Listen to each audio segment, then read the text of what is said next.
আসসালামু আলাইকুম। এখনো আমরা কোন যুগে পড়ে আছি? আমরা কি জাহিলিয়াতের যুগে পড়ে আছি? এই বর্তমান 2024 সালে এআই এর যুগে এসে আমরা যদি মূর্খতার যুগে পড়ে থাকি বা জাহিলিয়াতের যুগে পড়ে থাকি, তাহলে সেটা কিভাবে মেনে নেওয়া যায়? এখনো মানুষ এই অবস্থায় আছে। কয়েকদিন ধরে যে নিউজটা ঘুরপাক খাচ্ছে সবার মাঝে, যে একটা মসজিদের ইমাম সে একটা মেয়েকে হিল্লা বিয়ে দেওয়ার কথা বলে নিজেই বিয়ে করেছে, মসজিদের ভিতরে এসে তার বিবাহের কাজ সম্পন্ন করছে এবং কি সে বাসর করছে, তারপরে আবার সেই মেয়েকে 2 ঘন্টা পরে ডিভোর্স দিছে। এটা সম্বন্ধে আসলে কিভাবে কি হইতেছে এগুলা দেশের মধ্যে? মানুষ আসলে কোন যুগে পড়ে আছে এখন? ঠিক আসলে সমাজ জামাত বা মানুষের এত অভাব পড়ছে, শিক্ষিত লোকের এত অভাব পড়ছে, তারা এগুলো জানে না নাকি এগুলো বোঝে না? এগুলো কিভাবে কি সম্ভব?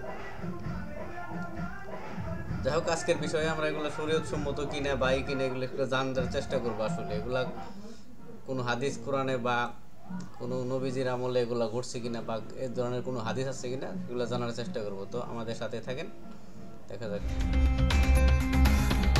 2 ঘন্টার চুক্তিতে বিয়ে করেন মাদ্রাসার মুহতামিম ইসমত আলী আশেকি।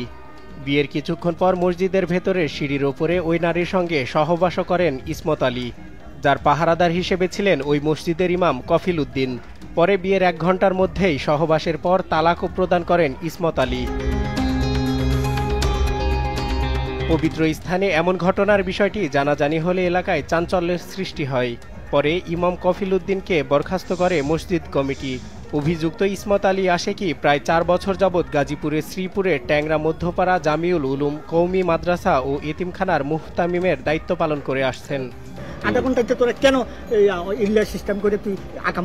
সরজমিনে গেলে ঘটনার সত্যতা পাওয়া যায়। ভুক্তভোগী সূত্রে জানা যায়, নোয়াখালীর এক গৃহবধূকে ঝগড়াঝাটির পর তার স্বামী তাকে 3 তালাক প্রদান করেন। পরে ওই ব্যক্তির স্ত্রীকে চাচাতো ভাইয়ের নিকট গাজীপুরের শ্রীপুরে পাঠানো হয় বিজ্ঞ আলেমদের সঙ্গে পরামর্শ করার জন্য। পরবর্তীতে তালাকপ্রাপ্ত নারীকে মুহতামিম ইসমত আলী আশিকি হুজুরের কাছে নিয়ে আসেন তালাকের ফতোয়া জানার জন্য। এ সময় আশিকি হুজুর বলেন, ওই নারীকে উন্নত বিয়ে দেওয়া ছাড়া পূর্বের স্বামীর জন্য হালাল হবে না। আমি তো ওই জিনিসটা বুঝছি না যে একজন আলেম মানুষ, হে তো সবই বুঝে, সব জানে, আমি তো আর জানি না। হে জেনে শুনি কি আর হে ফাপ করব? আলেম মানুষ হলেও আল্লাহর ঘরের ভিতরে, সে মসজিদের ভিতরে সিঁড়ির ভরে এত বড় কাজ করাতে হে এটা ভুল হয়েছে। ভুক্তভোগী নারীকে কুমতলবে ইমামের সহযোগিতায় হিল্লা বিয়ে নামক খেলা শুরু করেন ইসমত আলী আশেকি।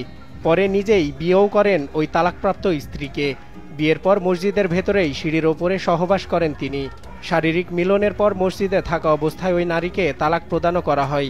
পরে ওই নারীকে পূর্বের স্বামীর সঙ্গে সংসার করতে পারবে বলে ফতোয়া জারি করেন ইসমত আলী আশেকি।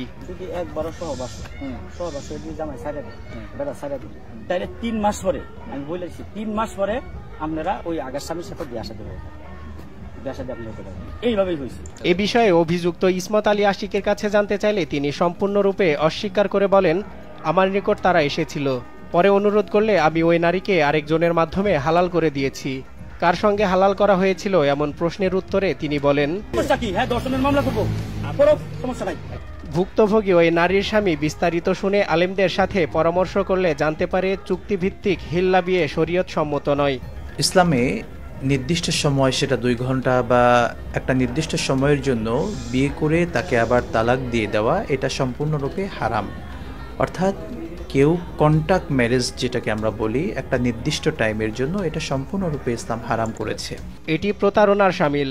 ওই নারীর সরলতার সুযোগ নিয়ে অভিযুক্ত মুহতামিম প্রতারণা করেছে। এ ঘটনায় স্থানীয়রাও সঠিক বিচার ও শাস্তির দাবি জানিয়েছেন। মসজিদের ভেতরে হিল্লা বিয়ে করে মসজিদের ভেতরেই সহবাসের পর তালাক প্রদান করা কতটা যৌক্তিক তা জানতে চাওয়া হয় ইসলামী বিশ্লেষককে। আসলে মসজিদের ভেতরে সহবাস, মসজিদের যে সীমানা, অর্থাৎ যেখানে মানুষ নামাজ আদায় করেন বা এরিয়া যেটা, সেই জায়গাগুলোর মধ্যে এই কাজটা করা সম্পূর্ণরূপে গর্জিত কাজ। কারণ মসজিদ পবিত্র জায়গা এবং সেখানে মানুষ নামাজ পড়বেন, সেজদা দেবেন। যেহেতু মসজিদের পবিত্রতার ক্ষেত্রে এই ব্যাপারটি সম্পূর্ণরূপে অনুচিত কাজ, সেই জন্য যারা এই কাজটি করেছেন এটা সম্পূর্ণরূপে একটি খারাপ এবং ইসলাম বিবর্জিত একটি কাজ করেছেন। মসজিদ পবিত্র স্থান, এটি শুধুমাত্র ইবাদতের জায়গা। সেখানে সহবাস করার ঘটনায় জড়িত থাকার বিষয়টি জানাজানি হলে ইমাম কফিল উদ্দিনকে তাৎক্ষণিকভাবে বরখাস্ত করা হয়। এ বিষয়ে ম্যানেজিং কমিটির সাধারণ সম্পাদক আনোয়ার হোসেন বলেন, বিষয়টি নিয়ে ম্যানেজিং কমিটির সবাইকে নিয়ে মিটিং করে সিদ্ধান্ত গ্রহণ করা হবে। সজল বিশ্বাস, নিউজ ডেস্ক, দেশ টিভি।